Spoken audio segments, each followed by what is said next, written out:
上次都有講到，我都好一段時間冇去東京，所以嚟到東京一定要食返2間我最中意嘅地方。第一間就係呢間壽司光林啦。上次條片出咗呢，大家有好多反應，有2大個問題，等我一陣間就為大家解答。先衝咗入去食嘢先。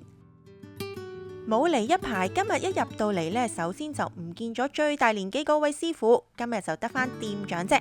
不過我哋都要試下啲從來未食過嘅嘢。首先就係呢一個香雙蟹啊！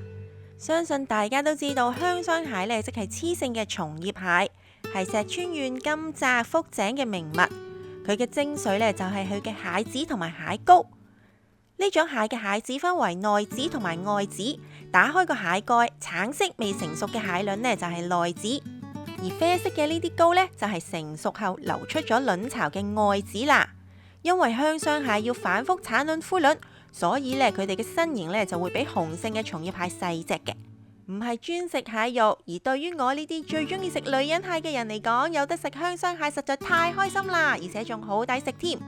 另外未食過嘅仲有呢一個啊，2款唔同嘅イカ，包括有蘇米イカ同埋シロイカ，2款望上去好相似，但係其實味道完全唔同嘅墨魚啊。シロイカ呢，4季大部分時間都會食到，特色呢係肉厚，甜味比較重。蘇米イカ呢，最好味嘅時間就剛剛係而家嘅冬天，咬落去黏性唔強，比起甜味，佢嘅鮮味呢係更加濃烈㗎。今次一次過食勻2款就可以確實咁樣食到佢哋嘅分別啦。另外仲有呢一個喺呢度都算一個最貴嘅壽司啦，就係車海路980yen一件，但係物有所值㗎。唔單止夠晒大隻，而且仲鮮味十足添，蝦肉非常之彈牙，我建議大家如果嚟一定要嗌㗎。而家先解答2個大家嘅問題，第一個就係好多人講嘅呢個地方好似有啲難揾喎。的確呢，跟住 Google Map 嚟去到奧攝呢個範圍，喺門口呢好易會兜嚟兜去揾唔到個正門入嚟㗎。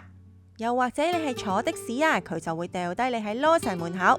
明明呢已經揾啱地址，不論你係行路或者坐車，總係冇辦法揾到個正門入嚟。呢個時候就請你記得要拉返去呢一集嘅片頭啦，跟住我咁樣行，記得要兜返一個 U-turn 喺另外一邊落樓梯先至係正門啊。而第二個問題就係個個都問究竟點樣先至 book 到位啊？就算喺 Google Search 壽司光林，第一個彈出嚟嘅都係予約できない。究竟係咪真係冇辦法預約呢？其實唔係㗎，的確而家去到 Table Check 呢，去到1個月後左右都只有1個星期1晚有2個人嘅少少空檔。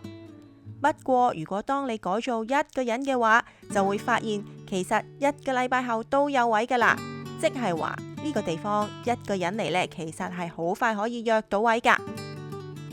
當然多人嘅話，你可以試下打電話嚟，又或者你先1個人嚟咗先，你實地再預約下一次多啲人數呢，就會成功㗎啦。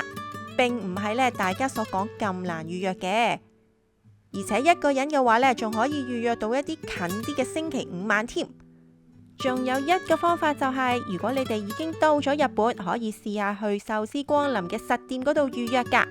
因為我相信佢哋並冇將所有嘅空席都放咗上呢個網上預約系統，過到嚟有可能會約到旅程上面其中一個平日晚上2個人過嚟食壽司㗎。然後有一樣嘢係想幫佢哋澄清嘅，有朋友同我講呢度啲 staff 個樣好似有啲惡喎，其實真係唔係㗎，特別係我背後嘅呢一位，望上去有啲咁多兇神惡煞，但係其實係非常之溫柔嘅一個大好人。我1年呢只係嚟幾次，佢唔單止認得我，而見到我拎住個大篋呢，仲會即刻衝上嚟幫我拎個篋落樓梯添。所以千祈唔好再話佢哋係惡啦。就連負責整壽司嘅店長亦都係非常之細心。佢見到我食完一嚿又一嚿，個樣都已經好飽，仲要嗌嘅時候，就同我講：不如你嗌嘅第2嚿肉子唔好要飯啦，你都食唔落噶啦。所以最後嘅呢一嚿燒肉子就係冇飯嘅，好似一個甜品咁樣，為我呢一餐做咗個終結啦。壽司光林繼續係我東京最中意嘅壽司店，當然最大嘅原因係因為佢可以單點，我可以備晒所有嘅魚。另外係因為佢嗰個好溫暖嘅人情味啊。大家都好親切，而且個環境又唔會太高級，不過呢又保持得乾淨整潔喎，啱晒我啊！